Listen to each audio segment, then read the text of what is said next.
All right, ladies and gentlemen. So in today's video, this is one of those situations where I wish I was wrong, but unfortunately, it seems like I was not. You guys remember the SB 20 bill that we talked about in Texas? That bill that was very vaguely targeting cartoon imagery regarding anything that would be deemed as childlike. Remember that? Well, apparently, people would commenting on my video calling me grifter, liar, all kinds of stuff, right? Because they were saying, no way, this is not going to come for anime. This is only going after illegal content like CP and cartoon CP imagery. This is not going after anime. Stop lying to people. Stop rage baiting. Stop fear mongering. Well, you're not going to apologize, are you? You're not going to leave a comment right now and say that you were wrong. I highly doubt that. But guess what? We're going to make a video anyway. So we have a article here from Screen Rant talking about how, due to the new Texas law, this is now forcing some Dragon Ball off of store shelves. Now, you're probably asking yourself, well, why are they removing Dragon Ball, right? Dragon Ball's regular anime. Dragon Ball's regular manga. It's not Gooner material. It's not CP. It's not any of that. Well, it goes to show you don't actually know shit about manga, unfortunately. So the reason why they are removing this stuff off of store shelves, and we're going to get into their reason, but the reason that I'm going to tell you is because in the original manga, Bulma and Goku, by the way, Goku's seen running around without underwear, like his little peepees running around, but Bulma was also nude multiple times in the original manga. And she obviously was not of age in the original manga because Master Roshi was gooning after her anyway. And that work was kept legit in the English versions. It wasn't censored or anything. They kept it 100% legit. So because of that, that kind of content, due to this new law, could be vaguely targeted. This is the kind of content that can be targeted in your regular anime. Are you a fan of Evangelion? Well, how old do you think Shinji is? How old do you think Masato is, who goons after Shinji in the beginning of the anime? How old do you think Asuka is? Yeah, figure that shit out, right? So in any case, apparently, according to Texas' latest wave of legislation, is now making waves in unexpected places, including comic book stores and the Dragon Ball manga. A recently enacted law, Senate Bill 20, SB 20, is intended to combat obscene imagery, including material generated by artificial intelligence. However, its broad language has left retailers worried about how beloved works of popular culture might suddenly fall under scrutiny. Now, see, here's the problem, okay? Here's the problem. When it comes to this bill, and many bills like it, these bills are so vague, and this is what I was really harping on in my first video, but people, unfortunately, they wanted to not face reality so bad that they rather attack me than face the reality of what's actually going down right now, and especially going down literally right now in Texas. But the reality of this bill is that it's so vague that they can literally just claim anything is childlike and get it taken down. Even if it's not childlike, they could get it taken down. There is a lot of anime, especially older anime and manga, that would be deemed problematic now that could get banned in the state of Texas because, some Karen thinks it's not safe for people, right? That's basically it. So now apparently that concern became a reality for one comic book shop in Westlaco, Texas. Andrew Balderas, manager of Kaboom Comics, recently pulled volumes of Dragon Ball Z from the shelves, according to Valley Central. Though the depictions in question are rare and framed for humor, which, by the way, yes, obviously the whole Bulma being gooned after Master Roshi and Goku running around without his underwear on, chasing whatever, like that shit is obviously for comedic effect. But the simple truth is that they don't care. They don't give a fuck. They don't care about the context of the story. These Karens don't care about any of that. All they want to see is, oh, this has problematic content that I don't like, that I want banned. Well, ban it. That's basically it. Get rid of it. These are the same people, by the way, that banned Assassination Classroom for years until it just recently got reversed. But it's been banned for a long time, all because they saw the name of the manga. They're like, well, that's problematic. We are experiencing school shootings right now. We can't have it. We can't have a manga that's called Assassination Classroom, even though it's a story about a classroom being trained to kill a fucking alien that is threatening to destroy the earth. But regardless, they still have to make it something that it's not. So in any case, though the depictions in question are rare and framed for humor, he chose to act cautiously rather than risk violating the new law. The move shows how vague legal standards can impact creative works never meant to cross the line in the first place.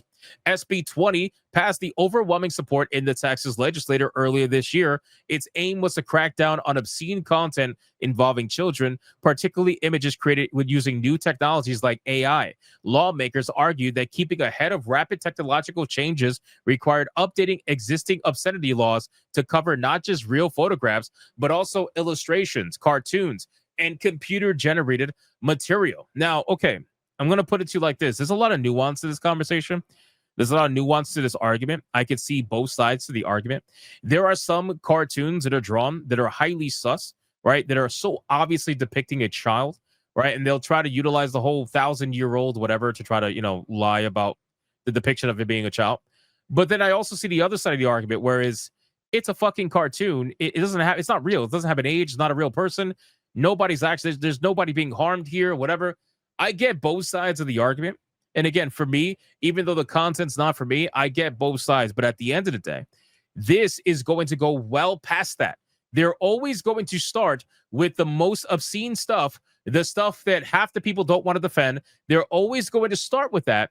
And they're going to end with something that everybody likes, which is like Dragon Ball Z, for example, or Dragon Ball, for example, right? They're going to always do this. It's a stepping stone. It's never the final fight. Any of this stuff is never the final fight. They're going to continue to go after things until eventually they got rid of everything that the average Joe actually enjoys. That's really what this is. You give an inch, you take a mile kind of a situation. But in this case, they're taking entire football fields at this point.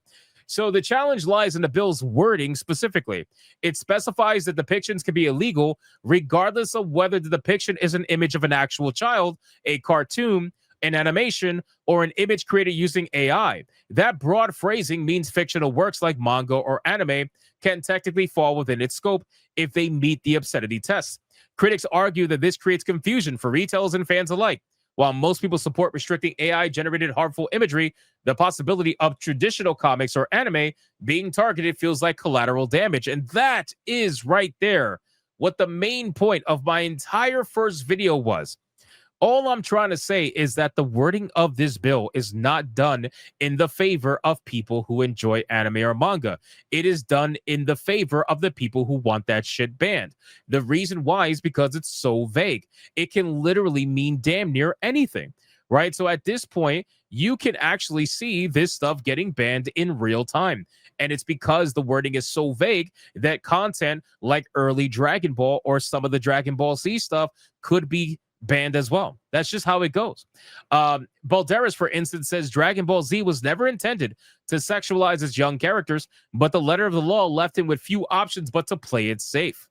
The removal of Dragon Ball Z volumes highlights the unintended consequences of SB 20.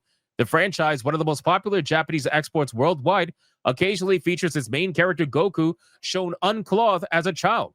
These moments were created decades ago in a comedic context, not for exploitation. Still, under the law's vague standards, they risk being misinterpreted.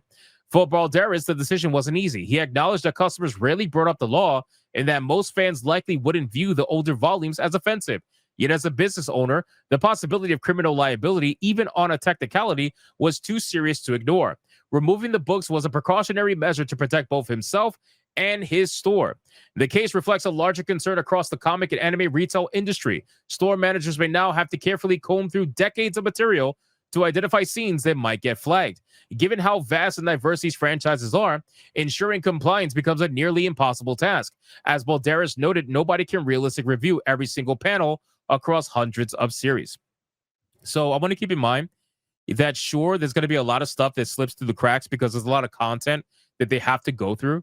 But there are groups out there like Collective Shout that will do the sifting through for them, right? These women are bored, okay? They don't have a single fucking thing going on in their life. The most excitement that they get on a daily basis is how much things they can take away from people that enjoy them. That's what they get off on. The more they can ban things, the more they can censor things, the more they can take away things from people. That's what they live for. So they're going to spend every waking moment of their day looking through content that they want to get banned. So the moment groups like that find out about content like Evangelion, for example, or content like Dragon Ball, for example, or even Inuyasha to a certain extent.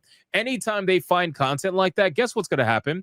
Oh, it's going to be a clusterfuck. They're going to ask for all types of banning to be happening. So that is the biggest problem. It's not necessarily the stores that have to comb through everything. It's hate groups that want to get this all taken down that are going to do the combing through for them. So all I'm saying is that unfortunately, this is starting to affect the content that people said that it wasn't going to affect. There was hundreds of comments on my video that I made about SB20 saying how wrong I was, how much of a grifter I was, how much of a rage baiter I was, how much of a fear monger I was. And I just sat there and laughed at all of them because I knew eventually a story was going to come out that was going to prove me right. And people who were talking like me right as well. Shout out to Chibi Reviews. He was also another person saying the same exact thing. And now look at us. Here we are going through this. This is the first of many that is going to be happening in Texas as long as this bill continues to go with vague wording. If they want to alter the bill to specifically mention certain things, then let them do that and let the law follow through. But at that point, everything is so vague that it's not even just going to target anime and manga. This is also going to target other cartoon imagery as well. And any kind of American cartoon that people may like that might be a little bit too problematic, well, that could be subject to the ban as well. You never know. Your hands, your collection, your manga collection, your anime collection is in the hands of Karens.